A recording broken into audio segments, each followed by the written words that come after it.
ఏపీలో నేరాల నియంత్రణకు కూటమి ప్రభుత్వం త్రిముఖ వ్యూహం సిద్ధం చేసింది. సోషల్ మీడియా ద్వారా రెచ్చిపోతున్న సైకోలు, సైబర్ నేరగాళ్ల కట్టడికి కఠిన చట్టాలు ప్రయోగించబోతోంది. అధునాతన టెక్నాలజీని వినియోగించి అన్ని రకాల నేరాల నియంత్రణకు 3 అనుభవజ్ఞులైన అధికారులతో కమిటీ ఏర్పాటు చేసి 15 రోజుల్లోనే చర్యలకు ఉపక్రమించనుంది. గంజాయి, మత్తు పదార్థాల నియంత్రణ కోసం ఈగల్ విభాగానికి పోలీస్, ఎక్సైజ్ శాఖలు సహకరించాలని ముఖ్యమంత్రి చంద్రబాబు ఆదేశించారు.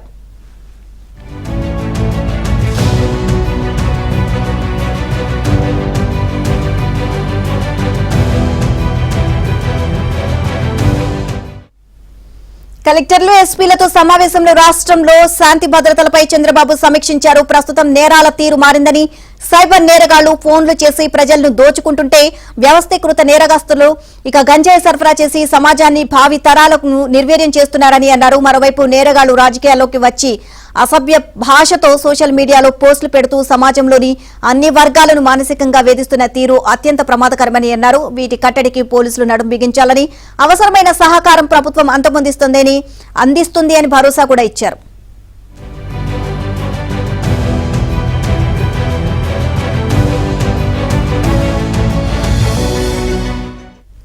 గడిచిన 5 నెలల్లో నేరాల కట్టడి తీరు బాగుందని, టెక్నాలజీని వినియోగించుకుని సమర్థ పోలీసింగ్ నిర్వహిస్తే నేరస్తులు తోకముడుస్తారు అని చెప్పారు. సోషల్ మీడియాలో బూతులను అదుపు చేశారని, ప్రజలు ప్రశాంతంగా జీవిస్తున్నారని, ఇందుకు పోలీసులను అభినందించారు. మద్యం అక్రమాలపై సిఐడి, ఇసుక దోపిడీపై ఏసీబీ విచారణ జరుగుతోంది అన్నారు చంద్రబాబు. ఇసుక అక్రమ రవాణా ఆగాలని, ముఖ్యంగా సరిహద్దు జిల్లాలో నిఘా పెట్టాలని ఆదేశించారు. సీసీటీవీ కెమెరాలు ఏర్పాటు చేసి 1 టన్ను కూడా ఎగుమతి కాకుండా ఆపాలి అని ఆదేశాలిచ్చారు. ఇందులో ఏ పార్టీ వ్యక్తులున్నా చర్యలు తీసుకోవాలని తేల్చి చెప్పారు.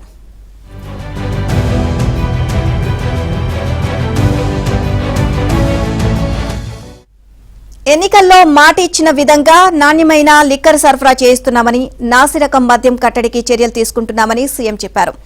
మద్యం కొనుగోలుకు డిజిటల్ పేమెంట్లు చేసే వారి నెంబర్లకు ఫోన్ చేసి ఎక్కువ ధర వసూలు చేస్తున్నారో లేదో ఫీడ్బ్యాక్ తీసుకోవాలని చంద్రబాబు సూచించగా, అందుకు టోల్ ఫ్రీ నెంబర్ ఉందని, ప్రతి షాపులో 2 సీసీ కెమెరాలు పెడుతున్నామని ఎక్సైజ్ శాఖ ముఖ్య కార్యదర్శి ఎంకే మీనా చెప్పారు. తాగినోడు అబద్దం చెప్పడు, ఇంకా ఫీడ్బ్యాక్ తీసుకోండి అని సీఎం చమత్కరించడంతో సమావేశంలో నవ్వులు విరిశాయి.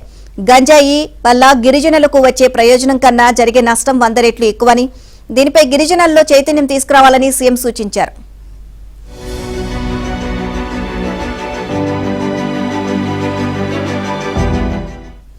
సమాజంలో అన్ని వర్గాలను మానసిక వేదనకు గురిచేస్తూ రెచ్చిపోతున్న సోషల్ మీడియా సైకోలకు తగిన శాస్తి చేయాల్సిందేనని సీఎం స్పష్టం చేశారు. ఈ అరాచకాలపై అధ్యయనానికి హోంమంత్రి అనిత, ఐటీ మంత్రి లోకేష్, పౌర సరఫరాల మంత్రి నాదెండ్ల మనోహర్, వైద్య ఆరోగ్య మంత్రి సత్యకుమార్ సభ్యులుగా మంత్రివర్గ ఉపసంఘం ఏర్పాటు చేస్తున్నట్లు ప్రకటించారు.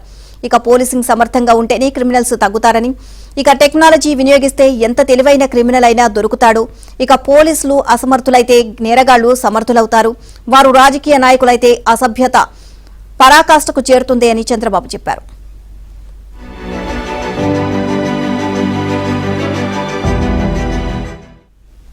ఏపీలో లోన్ యాప్ల సమస్య కూడా ఉందని మంత్రి లోకేష్ గుర్తు చేశారు. కేవలం 2000 అప్పు కోసం ఓ యువకుని విశాఖలో లోన్ యాప్ బలి తీసుకుంది. వడ్డీలపై వడ్డీలు వేసి కొత్త పెళ్లికొడుకు ఫోన్ నుంచి ఫోటోలు లాగేసి అతని భార్య ఫోటో మార్ఫింగ్ చేసి బంధువులకు పంపి అవమానానికి గురిచేసి ఆత్మహత్యకు పాల్పడేందుకు కారణమయ్యారు. కఠిన చట్టం తీసుకొచ్చి చర్యలు తీసుకోవాలని లోకేష్ అన్నారు. దీంతో ఏకీభవించిన సీఎం సమస్య పరిష్కారానికి కీలక సూచనలు చేయాలంటూ మంత్రివర్గ ఉపసంఘాన్ని ప్రకటించారు.